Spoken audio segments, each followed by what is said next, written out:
Welcome to the party. I'm Sam Ekstrom of Locked On Sports Minnesota. Are the Wilfs going to buy the Twins? I'm Luke Braun of Locked On Vikings, and I don't know what to do with myself. I can't watch the Vikings beat someone by 20 this weekend. Hey, this is Arif Hasan from the Wide Love Substack. I am wearing a shirt of my favorite team, the Los Angeles Dons. They were the first team to ever play professional football in Los Angeles. Luke Inman at Luke_Spinman. The Wilfs or A-Rod? Anything's better than the Polettes.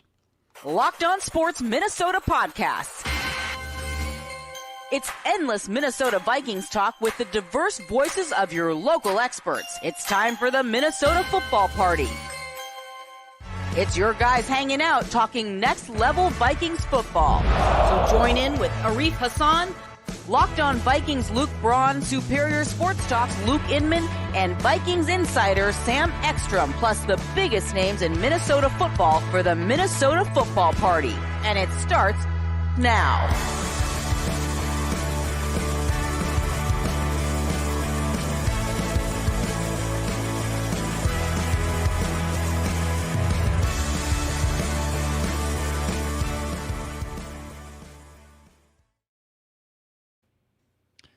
Hello, happy Thursday. Welcome to another live edition of the Minnesota Football Party on Locked On Sports Minnesota. We are part of the Locked On Podcast Network, your team every day. Thanks for making us your first watch or listen on this beautiful Thursday. For your second one, check out Locked On Vikings. Great daily Vikings content with our very own Luke Braun. You can get the audio of this show on the Locked On Vikings podcast feed wherever you get your podcasts.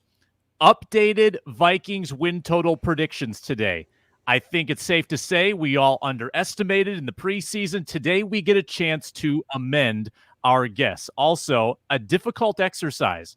We're going to rank the 5 most valuable Vikings on today's show, and I don't think there's a wrong list, and there's like 15 different candidates that could be in your top 5. This is gonna get heated. Also, any weak links that we're concerned about heading into the post-buy portion of the schedule. Today's show is brought to you by Prize Picks. Go to prizepicks.com/LockedOnNFL and use code all lowercase LockedOnNFL to win $50 instantly when you play $5. All right, it's the bye week. This is a chance for us to make amends for the preseason predictions. I think I posted a YouTube short where we all had our very conservative win predictions. I was around 6.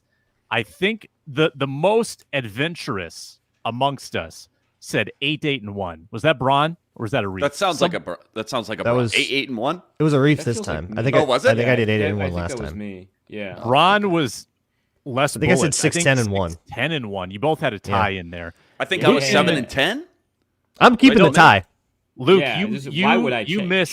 missed our prediction show, I think. But you asked us, I think you asked us this again after the San Fran win. And I said, Okay. yes, I missed that show, but I had them at 7-10. And I think after they started 2-0, I think you asked us the same question as well. And I think after the 2-0 start, I think I said 10-7, still a small sample size, still a week-to-week thing, blah, blah, blah. But I think I changed it to 10-7. Now I look at the schedule. We'll get into it, but now, yeah, things have changed quite a bit since they started 5-0. Can they get to 13? That's what I'm thinking right now. Maybe that's too optimistic. That's an 8-4 finish in the final 12 games. I do look at some of these games and sweat.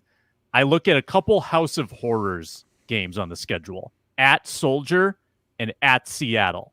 Not good venues for the Vikings. Although the Soldier Field thing is probably a thing of the past. The games are always ugly. They're always ugly. I haven't won like 2 or 3 in a row at Soldier. Yeah. At least. I was running that train for a while. I was like, at Soldier, never know. And then, we've won 4 out of the last 5, I feel like. Again, not fun, not sexy games. I was at that. We brought it up on Monday. I was at that Mike Zimmer, Norv Turner fiasco on October 31st, Halloween night. Terrible game. It was 18-10, something like that. Terrible game. But yeah, since then, I mean, they've gone on a little run. But I feel what you're saying here, Sam. At Soldier, division games is like Luke's talked about, I think on the Monday show about these Lions matchups. We're at that point where it's like, it comes down to like 3 or 4 plays every time in some of these division games. Yeah, you've got two Right Lions after- matchups. Go ahead. Yeah, right after Chad Greenway retired, I actually got to interview him, and it was during that season. It was, I think, the 2018 season, and we were previewing the Bears. We were about to play the Bears, and we were asking him, like, so is this Soldier Field thing real, or is it just like a bad streak? And he was like, now that he had retired and he didn't have any stake in it, he was like, oh yeah, it's totally in our heads. Like, it's just, it was actually in, like, it was a thing, but now that they've taken a few in a row off of him, I don't think I think Harrison Smith's the only guy left that like was even in that locker room. Yeah, Right, well, which Greenway had a horrible at that kind of stuff. So Yeah. Greenway probably won there like once or twice. Not, I I'm think. sure that podcast is up 2015 somewhere in the ether of the internet. With Do you Joe guys Johnson and remember Joe the Oberle. game? I'm flashing back. Do you guys remember the game where Cordero Patterson took the opening kickoff back and B-Rob had a scoop and score and we lost on a last second? I think it was Cutler to Martellus Bennett. with Tight 2 end, seconds on the 7 clock. seconds left, something like that. We lost 2013. That was the 2013. horrific 2013 start where they blew leads every week. Yeah, we were at that game as well, and garbed out in Viking gear. We had I was actually praying for them to lose because I didn't want to try to walk out of Soldier Field. Those fans are nasty. Garbed out in my Harrison Smith Viking stuff. So yeah, they broke that allowing comeback streak by just going up 28-0 in the Cardinals that year, or something like that. Yes. It's like, we can't blow this That one. was 2011, but yeah. Oh, okay, yeah. let's 2011, see. 2013 feel a lot like each other in some ways. All this to say, the Vikings have to Longer go years. play there against maybe a decent Bears team. I don't know if they're good yet. They go to Seattle very late in the season. They've got 2 Lions games, and they've got that classic late season Packers game that's been their kryptonite recently. So I think there are losses on the schedule. Maybe, I mean, Luke Inman, you might not be able to find one with your binoculars. I know you're still looking for it. I can't find see it. a loss Yeah. on the schedule. I do, but I don't see that many. There's probably a dumb one, right? Like there's It's gonna be a probably fluky, weird one. Trevor Lawrence, Kyler Murray, maybe Kirk. Anthony Richardson, a questionable, limited in practice Anthony Richardson. Something goofy, something weird. It happens to every team every year. Yeah. 13-4 though is not out of the question at this stage, based on who they play, the way the schedule lays out. You're gonna have to beat a couple good teams to get there. Totally doable, in my estimation. You guys agree? Yeah, why wouldn't it seem doable? I mean, they're 5-0. Like, I don't. Of course, it's doable. So you're It's not going just 5-0 you're going though, 17-0. I mean, they're number one in power rankings in like a lot of places, which are supposed to basically be, hey, you know, they can beat everybody below them and lose to everybody above them on the Yeah, list. So like, I feel like the world will see them in any game and go, okay, well, they can win that one. Like, there's nobody, Yeah. they It's won't all be favored. doable. I mean, they're not even favored against the Lions right now at home, but people are going to go into that one not assuming any losses. I think we're past that. I've seen a prop plus 10,000 for the Vikings to go undefeated. $10 Slam wins it. you 1,000. Guaranteed. Slam it. Yeah. Hey, just do it. I don't know. It's not gambling advice, but do it. Anybody who takes gambling advice from me just doesn't know this show very well yet. Okay, so I can say whatever I want. That's on you. So I'm going 13. What's your number, Luke?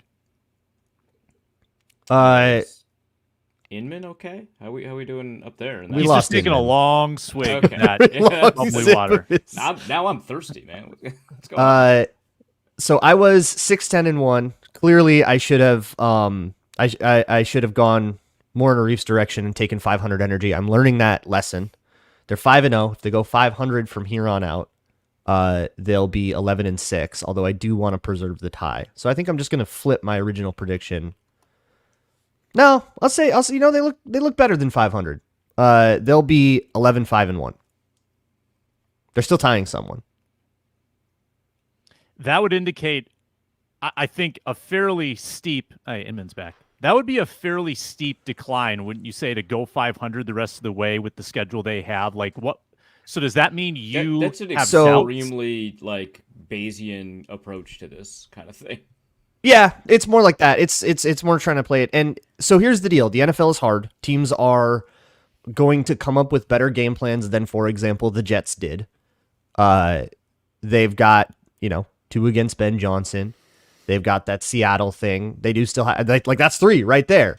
drop 2 more stupid ones that we go, they could have won that one. Like that happens all the time, even against underdogs. So I think that's a pretty normal place for a team that starts 5-0 to kind of, then be 6-5-1 the rest of the way.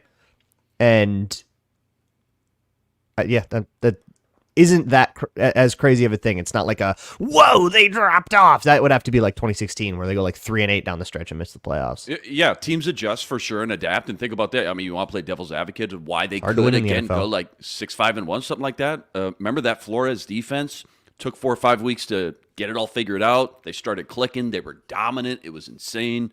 And then those last couple of weeks, and granted, injuries, tons of them. I mean, up and down the entire roster, but teams definitely started to figure out schematically during that Bengals game and thereafter how to kind of attack them as well, too. So who knows? Yeah, eventually, a good offensive coordinator like Ben Johnson, like Luke said, somebody's going to start to figure out how to attack that defense just a little bit differently and a little bit more efficiently. And then who knows? Maybe the floodgates open a little bit, and then it's on Flores to adjust because that is the NFL week to week.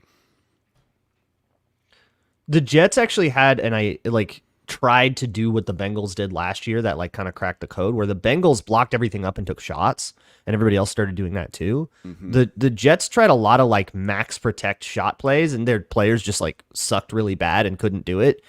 But I wonder if somebody else takes that strategy and says, "Well, they got the looks." Slipping and sliding a little bit on that London. Well, also Alan Lazard sometimes might not be an NFL player anymore, but Well, okay. Well, it helps that Alan Lazard and Aaron Rodgers are on the same page, which is the only. Two surely players on the same they page, and didn't that's- have many chemistry issues in that game. Yeah.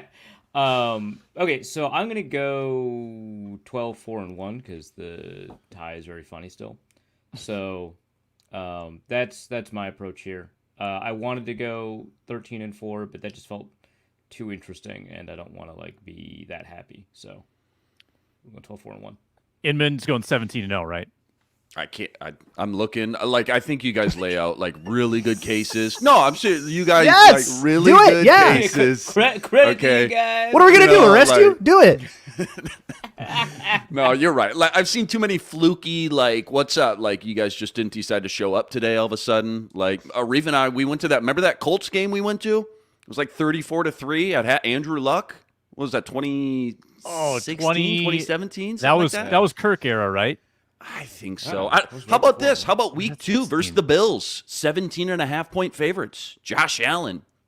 That was Post- 16. was- It was Postering that was 18. Anthony Barr. The Colts Yeah, game was that was 16. 18, yeah. Bills game was The- 18. I'm Bills just game was saying, 18. there's always one. There's always one. So yeah, Everson I'm Griffith's not. just not on the program for some Yeah, reason. I wonder what I that's can't. about. I can't. Yeah. So 16-1 then. 16-1. So 16-1. Reichard won't miss a kick all year. Oh, good Falcons in the gravy. NFC title. Falcon, Kirk Cousins. I- well, Kirk Cousins won't make the NFC title game. Come on. But what a way for the Vikings to go out. Are you kidding me? Are you kidding me? That would I be wouldn't even be phenomenal. mad. You would have to laugh. Yeah, it's we're in a credit to the guy at simulation. that point. We're in a simulation at that point. Kirk Cousins I'm could laughing. go 2 for 28, and I'd be credit to him, he won that game. That's incredible. Is it too early for me to be scoreboard watching that Ravens Commanders game saying, well, if the Commanders lose, the Vikings are a full game and a half ahead for the 1 seed? Are we Is it there too early already? for that? It rocks super hard that the Vikings are the 1 seed in the NFC, and that can't change until they play again. That is so awesome. Yeah. We have how many days left till they play again? We've got 9 days left where we just get to enjoy that. I love They can't that. take it away from us. A very, very real chance that there are not even any one-loss teams in the NFC. Commanders could lose. Lions could very easily lose. That would be a pretty good life to live. When we come back, let's try to rank the 5 most valuable Vikings in the first 5 games. Yeah, I think this is sure, an why not? impossible exercise. Cool. And we have a really good open for this segment that I can't wait to play. But first, a word from our great new partners. One moment. Z Biotics brings us today's show. Z-Biotics pre-alcohol prebiotic drink is the world's first genetically engineered probiotic. It was invented by PhD scientists to tackle rough mornings after drinking. Here's how it works. When you drink, alcohol gets converted into a toxic byproduct in the gut. It's this byproduct, not dehydration, that's to blame for your rough next day. Pre-alcohol produces an enzyme to break this byproduct down. Just remember to make Z-Biotics your first drink of the night. Drink responsibly. You'll feel your best tomorrow. So this is something that I'll be using certainly on Saturday. I've got a wedding, got to drive home the next day. Want to be at my best for that drive.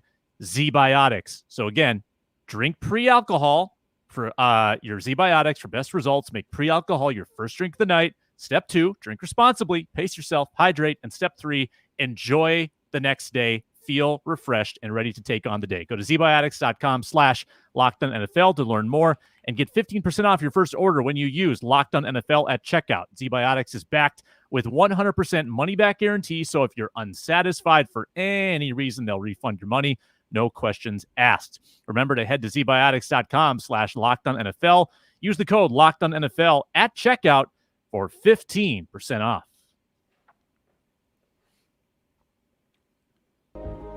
This is Minnesota Sports Rankum, part of Locked On Sports Minnesota, and it starts now.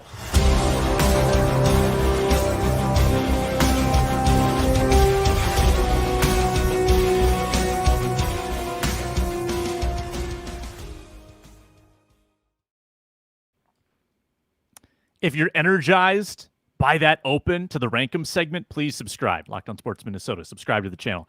5 most valuable Vikings. First 5 games of the season. The honorable mention section is going to be insane because if you can only pick 5, you're leaving off some ballers. Yeah. Who would like to be the bold one to take the first crack at this? Because it is tough. Yeah, sure. Why not? I did this during one of our ad breaks because I didn't read the email. One is Justin Jefferson. Intro. Right. One's Justin Jefferson. That rules. You don't have to explain that one. I didn't want to do like an ROI thing. I just wanted to the guys that are most fun and seem like fun to have. So 1, Justin Jefferson. 2, Andrew Van Ginkel. That's probably highlight driven. I'll do it. 3, Christian Darrisaw. He's been outstanding. Impossible to overstate how well he's playing. 4, Sam Darnold. Got to throw the quarterback in there somewhere. You know, normally me, I do the analytics thing. I put the quarterback first, and maybe that's actually correct, but I'm just doing this by vibes. 5, obviously very, very difficult because at that point you're deciding who to leave off. I wanted Shaq Griffin. He's been great. I decided to leave him off. I wanted Josh Metellus. He's been phenomenal, especially at the beginning of the season. Had to leave him off. That sucks. It's so tough, dude. Yeah, Jalen Naylor also would have been tough. Had to leave him off. I went with Jonathan Grenard. I know he doesn't have many counting stats in the box score, the official box score. He's leading the team in pressures. He's leading the team in pass rush wins. He's also doing a really great job on the film of opening up sacks for everybody else. So, 1 or 2 Pat Jones sacks are a product of Jonathan Grenard. One of the Andrew Van Ginkel sacks, product of Jonathan Grenard. He has been lights out. He has been so effing good. Yeah. So you went Jefferson 1, correct? So you go Jefferson, Van Ginkel, Darrisaw, Darnold, Grenard. Gosh, that's so disappointing because I have the same 5. I thought we were going to have big differences of opinion. That's basically I list. just threw it together during an ad break. Oh my gosh. Well, let's start here. Does everybody have JJ1? I got JJ1 as well. And then I went Darnold 2, weighted the quarterback a little bit more. Van Ginkel 3, so I also have Van Ginkel in that top 3. I went Aaron Jones 4. And then 5, I don't think anybody's going to have this guy. And I probably would have put Grenard, but I just want to make sure somebody gave Harrison Phillips some love. So I put Harrison Phillips at 5. No Will Thank you Reichard. for that. Does anybody have Will Reichard in the mix? Great honorable mention. Show. Certainly a vibes honorable mention. Yes, vibes. Yeah. Did anyone contemplate, even for a second, just tossing Darnold off the list? For a moment. No, but I put him first. I did the quarterback thing. Yeah, I mean, that's also Shock. fair. Yeah. One of us did it, Sam. Yeah. If I'm the only one that did it, then I guess that's my hot take is quarterbacks are the most valuable players. Then Jefferson, then Darrisaw. I think those have to be your top 3, to be honest. What Darrisaw is doing, James Kuna asked, how's he faring versus his insane 2022 season? It's the same. He's doing the 2022 thing again. Yeah, it's happening. Can I say Brian Flores? Probably not, right? That's cheating. Because these are players? Okay. Then 4th, I had Grenard for a lot of the same reasons Arif had. But if you look at the way that they pass rush, the way they design their pass rushes, they are very often designed to get Jonathan Grenard a good one-on-one. They are clearly leaning on him as like the focal point pass rusher. And whatever they do, they're trying to get him on a guard on third downs, or they're just picking a tackle they don't think is very good. They had him on Rasheed Walker. They had him on, I forget the Texans, the right side, for a long, like basically all day. And fifth, I'm going to put Metellus. What Brian, as sort of a proxy for Flores, what Brian Flores is doing is not possible without Josh Metellus. He's the ultimate chess piece for him, for sure. Because of his ability to, do genuine, just straight up off-ball linebacker run fits, as well as, line up on the line of scrimmage, back off to middle third. He's a great Tampa runner. He's a nickel corner. He because he can do all of those things. Like it is vital to Flores's defense that you can disguise things very well, right? This doesn't work if the quarterback can get any information pre-snap. You have to make sure the quarterback can get no information pre-snap. And being able to put Josh Metellus in a whole bunch of different places and call a bunch of things out of those places. He can be on the line of scrimmage and play off-ball linebacker. He can be deep and play, nickel corner. Like he can do all of those things from all of those places, so you can mix and match it so much that quarterbacks can't get anything. This does not work without Metellus or a player just as versatile. I'm so glad you called him out too, because like Bynum's been getting all the interceptions and Cashman. Bynum, Van Ginkel, they've been getting all this. I mean, Patrick Jones leads the team in sacks. There's so many other players that have gotten that production. But I think if I had to pick two guys that the defense is designed around, that are the linchpins, and if you pull them out, the thing falls apart. It's Grenard and Metellus. Yeah, one kind of fun thing, Luke. I'm sure you saw like that match quarters video on the Brian Flores defense from before the season. Where he talks about how on Brian Flores' whiteboard there aren't any position designations; it's all X's. Right. So they all have to learn each other's. Andrew Van Ginkel just said that outright after the London game. It was so cool to hear a player just kind of confirm, because it's like, hey, you and Josh Metellus do all kinds of crazy stuff. It feels like, the fact that you meet in a particular position room is kind of like incorrect for like what you two do. And like, how do you like train that versatility? And he was talking about how everybody has to learn everybody's positions. Thought you liked that a player kind of confirms this like X's thing versus the whiteboard in an after game presser. One little Grenard note, and this is a nice preview storyline for Week 7. Grenard is second in the league in pressures. He's been phenomenal. He's got 29 pressures. Aiden Hutchinson has 40, and he's played 4 games. Wow. That's really a crazy. So he's on pace move merchant. for 170. Here's what's crazy about that too, Sam. Team pressure leaders. Vikings lead the league in pressures, 114. Lions aren't even in the top 6, top 7. Vikings, Broncos, Saints, Bucks, Chiefs, Seahawks, Giants. I don't even see Lions on this list. So yeah, that's crazy. Vikings though, number one. Any pressure leaders. Yeah. Yeah. The vibes. Top 5, like if we kind of negate the obvious or the usual suspects in this list, Reichard, Cashman, maybe, Ivan Pace, and I know, Luke, you tweeted about what he's putting on film. It's awesome. My God, Ivan Pace, yeah. He's so much fun to watch. So he's only played like half the snaps in the games that he's played. Because they have done so much time and stuff. Like, you see him coming off the field a lot. Snap is crazy. Like if you do like, because I know that like IDP fantasy people like to do like tackle opportunities per snap or something like that, where they combine tackles, assists, real sickos, and missed tackles. Yeah, or whatever. that's deep. Yeah, it's a lot. Whatever it is, his is out of control. His ability to like find the ball and make an impact. It's crazy. The impact per capita for some of these defensive players, Patrick Jones, for instance. The word capita means head, right? Like it's just like per person. That's not per dollar. You mean per capital. Per snap. Well, impact per snap. Okay, it doesn't matter. Ivan Pace's impact per snap. Patrick Jones's impact per snap. Camus Grugier Hill's impact per snap. Well, his impact per snap is insane. That's not even fair. But this is a theme, right? The role players if you view them that way, are coming on and doing like even Taki Taimani makes plays for like 13. Jerry snaps. Tillery, Shaq Griffin, I think Arif pointed out. I mean, maybe we should put Kwesi in the honorable Shaq Griffin's mention. been like good. Like Yes. it's not like the pass rush is hiding him good. He's been like good. It's crazy. So for me, the answer is obviously Sam Darnold. But like, what is the opinion you are eating crow over the most? All of you- them? Oh, for I the just- corners for sure.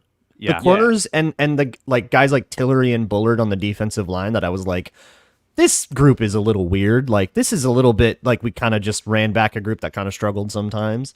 And Bullard has been anytime Bullard rushes the passer, you can find him immediately because he's just sledding a guy back. He never does a pass rush move ever. He just breaks a guy. It's so funny. He just pushes a guy in the pocket. That's all he pushes the pocket. That's all he ever does. And he's great at it. And Jerry Tillery kind of popped off in the Jets game too. And not to mention, Harrison Phillips still doing Harrison Phillips things. I was super wrong about that. And I was super worried about what are we going to get out of Shaq Griffin? What can we still expect to get out of Stephon Gilmore? These guys that are old, that have seemingly peaked already in their careers, and they're both turning in fantastic seasons. I think during And training none of them are camp, under contract next year. Sorry, go ahead. Yeah. Yeah. I think during I'll- training I'll have camp, to do it again. I was just so obsessed with who Hawkinson's going to be out for 6 weeks. Who's going to be the number 3 option in this passing, this passing offense? Is it going to be Aaron Jones? And then slowly but surely, like Jalen Naylor, literally, he had a great camp and a great preseason. So like that cooled off some of those concerns, but it was still like a thing. You still got to go out there and prove it. And he's been outstanding so far as that number 3 guy. And even when Addison was out, he kind of held his own, made that big play in the San Francisco game. And now we're already at the point where hopefully we get Hawkinson back versus the Lions. But I think, Sam, you brought it up on Monday. Because of the short week, maybe they wait one more week versus the Rams. But either way, like they managed to get through this, hey, no Hawkinson for the first third of the season, let's just say, just fine. I mean, just fine. More than fine, to be honest. Weak links, not many of them. I'm going to bang Ingram. the drum for an Ed Ingram swap for Dalton Reisner. That's going to be sort of where I plant my flag. He's still on IR, man. I realize that. You I'm can't not do this saying- yet. I'm not. Well, I can call for it in 2 weeks. I'm not saying it has to happen right Can away. you? Will his practice window be open by then? I don't know why you would be. I don't know why you'd be complacent. Like just because it hasn't burned you yet, who says it's not going to burn you? It's because of the run You game. can get I know we don't like that, but it's because of the Sam- run game. No, that's the reason. okay, but Yeah. Sam It is the Darnold reason. has already come up with a clunky knee. Now maybe like clunky ribs. I don't want him getting hit. I want the pass protector. Aaron Jones can get out of bad situations after contact. Sam Darnold, not as much. I would rather have the pass pro guy. So that's going to It's be just not really how that goes down. What the interior is doing in the run is like bordering on special. It is incredible what they are doing in terms of double teaming. They're taking Quinn and Williams to the woodshed, man. Then why They're not can't gonna Ty replace Chan- that. why They're can't happy Ty with- they Chandler love run the that. ball then? Why can't Ty Chandler run the ball then if it's so special? Because he couldn't run. Nobody could. It was an ice skating rink. Did you see him try to run? It looked like Scooby Doo running away from a monster, but he had to like kind of get going a little bit. It was like Fred Flintstone style. Four out of 5 games With he the hasn't sound run the ball. effect, too. Yeah. With the like Mr. Krabs sound effect. I mean, in the other 4 games, Aaron Jones has been playing so well. Luke almost put him on the MVP list. So his running game's been going great. That's true. That's true. Like the run game has been great. You can't argue the run game Run has game's not been been great. great. This is not the direction you want to Well, take it. okay, You just but have to go pass Sam's more important than argument- run and just try to keep it like that simple. But it's just that's not Well, how the this Sam's is. still- argument yeah. is not that the run game's not doing great. It's that Aaron Jones is more responsible for it, or can be Like, more he can responsible for mask. it if the run blocking falls off. Now, I don't love that argument. I also am not super enamored with really powerful running games, so it's not that important to me. I am a pass pro guy. I'm not that confident that Dalton Reisner is enough of an upgrade in pass pro to be worth the downgrade in run blocking. Yeah, That's the remember thing. when they signed him, they did not sign him to a contract that implied that they were sure he was going to make the team. Like this guy was closer to the roster bubble than he was to starting before he got hurt. Yeah, Ed Ingram is a problem to be solved later. Like that's my. I think that's a let's see if we can bring in an interesting veteran in the offseason kind of thing. That's not a mid-season. We're gonna replace you. We're gonna put a post-it note with his PFF grade on his locker and a little black dot that tells him to go home. Do you think that the Jaguars would be open to trading for Ezra Cleveland? Is that? Or getting us Ezra Cleveland? Hey, Blake's been doing well, okay? Blake's been. Blake's got to take a dub on that. Who was the other O lineman that we traded? I think to the Patriots for like a 7th. I think it was Vidarian Lowe. Vidarian Lowe. Yeah, Darian Lowe, starting left tackle, and possibly the best pass. Somebody just said he was the best pass blocker there, which is not to say he's a good pass blocker. No. Right, that's not that helpful. The Patriots have a guy. Oh, there's a Chad Graff tweet. Yeah, from the OC, said it on the podium. Yeah, he's been our best pass blocker, Vidarian Lowe. Jaden Robinson for the Patriots has a pass blocking grade of 7 this year. He's the only one worse than Ed Ingram. I think a lot of people knew going into the season they had the worst offensive line, at least on paper. No tackles, no center, nothing to build around for sure. Hence why you haven't seen Drake. So the chat, specifically Tyler Fornes, is making the argument that the pass pro looks worse because Sam Darnold's holding onto the ball a lot, and he also additionally makes the point that that's not necessarily Sam Darnold's fault. That's the offense. Both of those are true. A lot of play pass 7-step drop stuff. Yeah. I mean, it's not as much play pass because they're like 9th in play action rate, but that is a contributing factor. But yeah, I mean, I said this on Norse Code. This is the second highest time to throw in Sam Darnold's career. The highest was in Carolina, those final 6 games. Not even his first year in Carolina. I think that's pretty meaningful. His career time to throw is around 2.8. Right now it's at 3.09. So it's very clear it's this environment. Kirk Cousins always had a very long time to throw with Kevin O'Connell, with or without heavy play action. So that's playing a role. But I think we have the ability to evaluate these individual offensive linemen and adjust for that. And from a pass pro perspective, Christian Darrisaw looks outstanding. Braun and Neal looks pretty good. This is, in fact, probably, I've been worried about Braun O'Neal for a long time because it seems like he's been getting worse every year. Now it doesn't seem like that. Now it actually seems like he's playing better than he did last year, which is a really nice change. So, that's all great. I think Bradbury is an issue in pass pro, not as much as Ed Ingram. I think Blake Brandell's playing well. We can say that some of these players are playing well and account for that time to throw in the difficulty of their assignment. So that's making that even more impressive. Yeah. Yeah. And I'm not going to say that Ingram has been good in pass pro, and he is not. And neither is Bradbury. But what they are like, I'm telling you, what they're doing in the run game is good enough where the team ain't going to do it. You can call for it all you want. The team ain't going to do it. They don't play it that way. This is not that's all PFF _ simulator. This is all of our opinions. You can call for it all you want. We're not going to impact the team. That's not the goal. But it's not a realistic thing to expect, is what I'm saying. Quasi and KSC are watching live right now. Yeah. They know. Say something in chat. They know. Quasi. Come on. Come on. Well, Quasi's obviously Macho Meech. Right? That's what it, play the sound. Play the sound. I just made a move. Yeah, Quasi, you can make the sound play anytime you want. Ingram has been like historically bad though in pass pro, like most pressures allowed in the entire league since 2022 or something. Because Sam, is that where he's the guy that they attack from? You saw like that's maybe the most compelling thing is when other teams are designing pass rushes, they're trying to get one-on-ones with Ed Ingram. Mm-hmm. Except unless you're the Texans, then you try to get one-on-ones with Christian Darrisaw for some reason. That also happened, and I don't really understand what they were doing there. But yeah, the Vikings clearly value continuity on the offensive line. And that's probably why Ed Ingram will remain their right guard. I mean, yeah, but if they also because he's kicking absolute ass on half the plays. If it was like that's like we can't look at this like it's this. Well, clearly he's playing benchable. It must be that it's continuity. No, it's the run game. Period. If it was that they prioritized continuity, they would have brought Dalton Reisner back way sooner. Like they wouldn't have traded Ed Ingram. When they're down, Ezra Cleveland. When they're down 31 versus the Colts again, and they know, all right, we're not running anymore this second half. We're just going to pass. Then they'll make the switch for Reisner. then they'll bring Dalton Reisner. Then they'll throw in. Surely Austin Schlottman gets the center job this year. Yep. This is the year Mason Cole takes it. When we return, I will ask you guys the question that I plan to ask Ron Johnson when he shows, but we'll get that conversation going. It's going to get controversial. That's Brett all I'm gonna Jones, say. that's what I was thinking of. Brett Jones, yes. Coming up next, Minnesota Football Party. Brought to you today by Game Time, the best way to get tickets in your region. And with Game Time Picks, the new curation feature on the Game Time app, they show you the best deals, filtering out the fluff, getting you spectacular seats to the best sports, concerts, comedy, theater, and so much more. Toggle on the all-in pricing. Make sure there's no hidden fees. Get great panoramic views from your seat. Get to the WNBA Finals at Target Center. Get a great deal.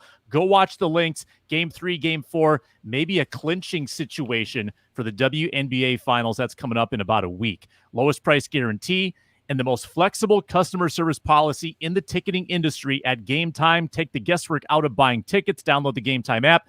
Create an account. Use code LOCKEDONNFL for $20 off your first purchase. Terms apply. Again, create an account. Redeem code LOCKEDONNFL for $20 off. Download Game Time today. What time is it? Game time. Game time. Also brought to you by FanDuel. We're about to get into our Week Game 6 time. picks. All the lines, all the leagues at FanDuel. And new customers can bet $5, and whether you win or lose, you get $200 in bonus bets guaranteed. And then you can spread that around, the spreads, the over-unders, the money lines, the futures, the Sam Darnold MVP bets, whatever you want. It's your money. $200 in bonus bets at FanDuel. It's America's #1 sportsbook for a reason. When you get that hunch, go to FanDuel.com. Make every moment more at FanDuel.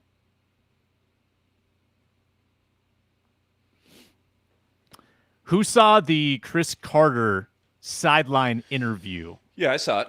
where he ranked? Oh, here's Ron. Okay, let's bring up Ron because I want his opinion on this. Chris Carter, good friend of the show. Yep. Ron Johnson joins us right now. Ron Johnson, good to see you. At 3Ron Johnson on Twitter/X, host of the Ron Johnson Show, had an exclusive with Gophers quarterback Max Brosmer yesterday. Check that out. Ron, hopefully you saw this video, but I'll sum it up if you didn't. Chris Carter asked for his top 5 Vikings receivers, and I'm pretty sure we've asked him a similar question on your show. Yep. His 5 as follows. Number 5, Jake Reed. Number 4, Anthony Carter. Number 3, Randy Moss. Number 2, himself. Number 1, Justin Jefferson. How does that list sit with you? So say it again. Okay. Anthony Carter. No, Jake Reed 5. Yep. Anthony Carter 4.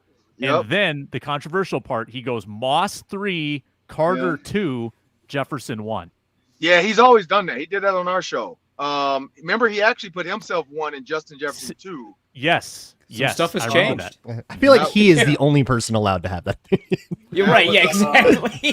That was the other, because I think his video did numbers too. Like it did, like it was a high number video because of that. Like he had similar. I think we just asked him his top 3, and then we asked him if Adam Thielen would ever be considered in the top 5, and I think he kept saying no because skill, talent, blah blah. Like Jake Reed played with 2 Hall of Famers and all this other stuff, so people forget how good Jake Reed could have been if he had went on and been a solo. Like if he had done his own thing like Kelly Rowland and didn't stay behind Beyonce forever. So they're gonna reef like that one. Did he come up with that analogy, Ron? Was that I forgot what he said. He made like an old school analogy, but he said Jake Reed was humble enough to want to stay in something great instead of going on to taking some offers from other teams and be their number 1. Kind of like Adam Thielen. Thielen goes on to be a number 1. And it shows, being in a group is sometimes better. Look at Michelle from Desi's Child. She hasn't been the same since. Stay with the group. I'm trying to figure out what analogy he would use. Like Tito, maybe? I don't know. Janet should have stayed with the Jackson 5. But no, so here's where I go with this, and I think Luke Braun said it. Chris Carter's the only one who can say that. Like, honestly, like when you look at Chris Carter's body of work, he's in the building. He knows what they went through. He knows the route running of Randy Moss. He made Randy Moss Randy Moss. Randy Moss went to the Chris Carter camps when he was a rookie and a second or third year guy out there in Florida and worked out with Chris. And so, yeah, that's tough though. Like it's funny though, because he for years, remember for about 2 years, he kept saying Justin Jefferson can't get the crown until. And so I don't know if until's here, but he gave it to him. So I'm surprised at that. But I probably would go J.J. Moss, then Carter. But that's just me. But I get where he's going.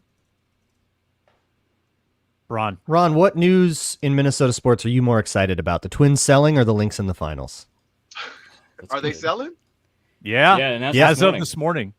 Oh, wow. I've not been on my phone this morning. I've been over here I'm at Southwest Christian High School. Play the sound for Ron. Breaking news to him. Just play it for me again. I just picked up a new bat for my kid and a radar gun for my pitching 9-year-old. So no, I had not seen that. So Jeff Bezos, maybe. But I'd say he spent a ton of money. But when you so here's the thing: NBA final, WNBA final, right? That's your Lynx, right? Is that the other one you said? Yeah. A WNBA final, like I know people joke about it and the numbers that watch it, but let's be real. Caitlin Clark did help the NBA out. Her and Caitlin Reese's battle in college, then took it on to the WNBA. There's something to it now where Juju Watkins, I don't know if you guys saw that at USC. Good. She just got one of the highest. She's going to have one of the highest Nike contracts for a woman, not college, just woman, period. So they're taking her to the Caitlin Clark level of Nike money. Imagine that too as a coach. Like your player makes more than you. Like you got to be like, are you kidding me right now? Like as a coach in women's basketball, that coach probably makes $900,000 and Juju's getting $3 million from Nike. But I'd say WNBA because it is the finals. Twins, I'll believe it when I see it. I feel like that could be I don't know, but maybe hopefully the Polar Proctor protectors can now like go to rest and be put to rest, and now it's time to move on to the Bezos billionaire spending. Go buy bats with billions. That's the Bezos ploy, I hope. That's incredible. When you take a look at the Vikings passing game, it feels like it has gotten kind of less precise as every game has gone on, right? Like Week 1 was great, Week 2 fine, Week 4 and 5 were pretty concerning for me from a passing perspective. Easy to kind of gloss over in the wins. Is there something there that they need to focus on and worth fixing, and what would they need to do that? So I think Sam and I looked at this too. In first halves, this was on the football party with me and Sam and Reggie on Wednesdays, and I brought up a stat because Reggie brought up like Justin Jefferson's usage. In the first half of every game, Sam Darnold's like top 3 passer rating, yards, efficiency. Justin Jefferson is number 2 for targets in the first half of every game. Second half, Justin Jefferson's like you can't even find him on the list. So I think part of it is the way they've been winning is like they're blowing people out. So second half, maybe they're forgetting. And then coming in these last 2 games for sure, the way they won and went out there early and did it, I think it's like almost like, man, the defense is doing stuff. Like the defense is making plays. They're getting points from the defense, which takes away from the offense. Like if you get a pick 6, you're right back on the field after the kickoff. Like it's like your offense is just sitting there. So I think a little bit has to do with the defense too. Like, let's not forget Brian Flores and what he's doing. Like, it's so crazy now that Brian Flores, I was listening to NBC radio last night, and the conversation was, which owner is going to say F you to the Giants and to the Dolphins and say, we want Brian Flores? Because honestly, the Steelers, the Rooney started it. They're like, look, you can come coach for us. The Will says, sure, you know what? We'll take you too.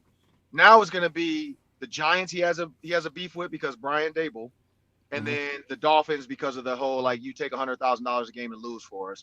Those are the only 2 teams that like really matter. And so honestly, if I'm the Jets, if I want to screw the Giants over, I'm going to get Brian Flores so I can be like, y'all got the wrong Brian in New York. We got the right one. Because it's going to take one of these owners. Even though I think Kirby Smart, I don't know if that was legit. It looks like Kirby Smart has the job allegedly. But he can't take it until after the Georgia season. I don't know if that's real or not, or that was a fake tweet. I might have got Adam Schefter with a fake person's name. Adorned, yeah. But I did see that somebody said Kirby Smart was in line to take the Jets job, but he's going to stick around with Georgia to the end of the season. But no, second half wise, though, I'd just say Arif, I think it's just the defense. But I do say if there needs to be a change, and I brought this up before. The change needs to be in the second half.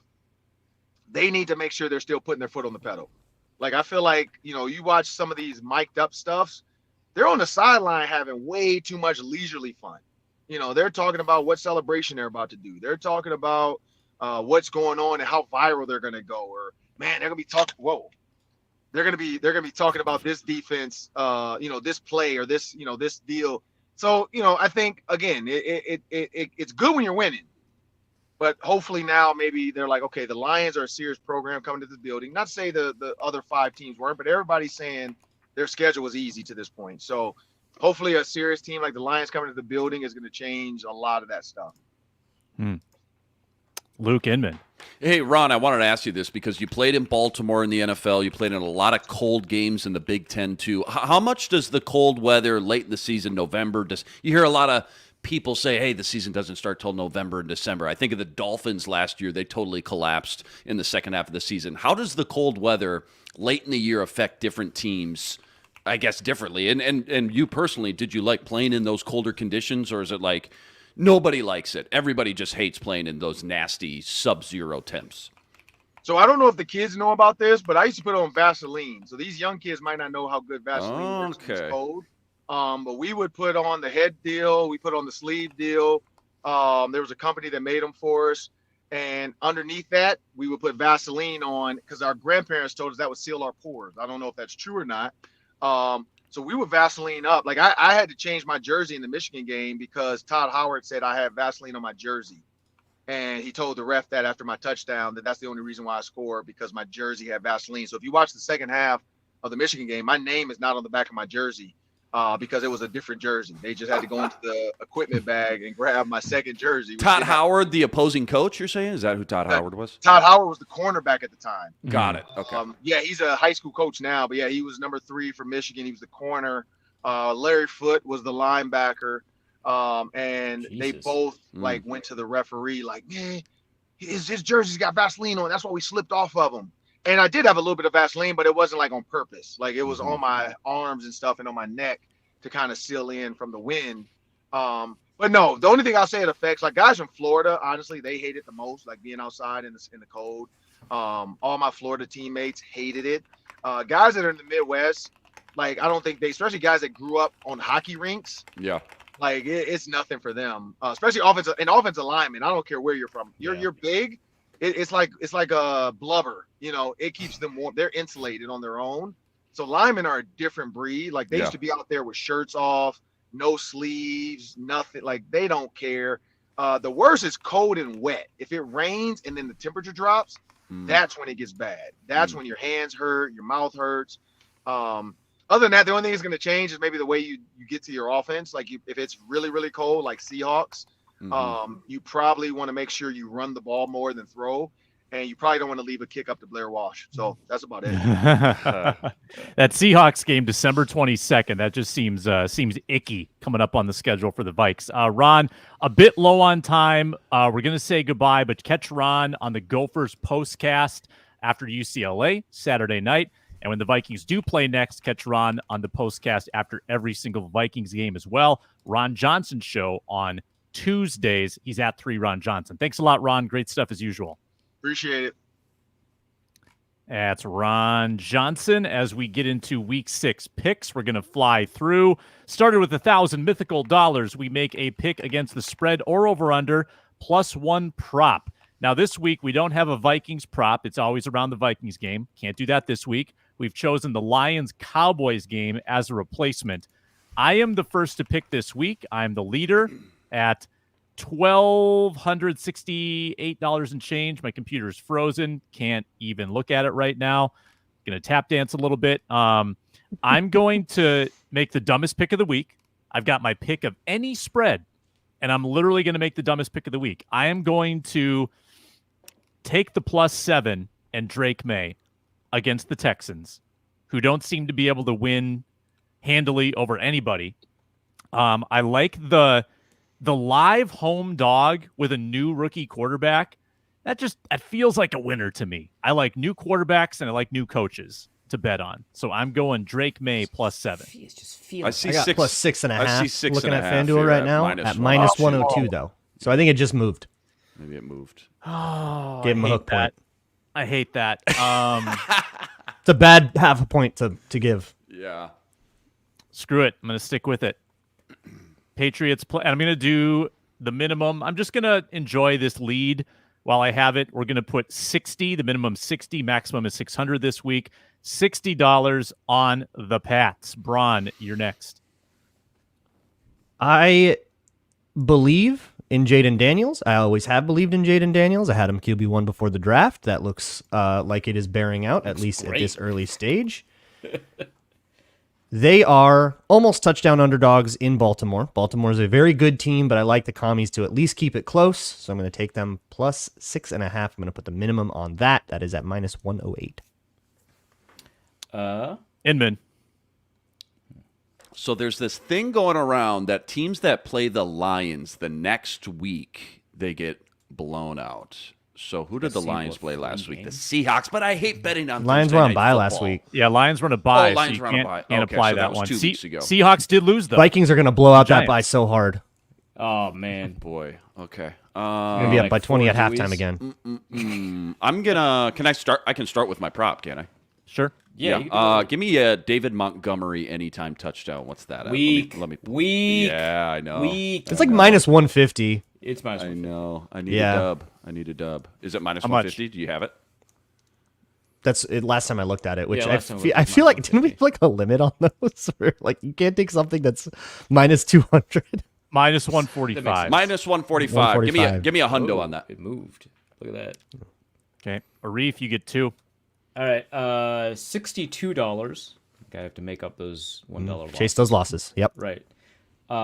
It's a bad habit of mine. I'm sorry. I'm out of control.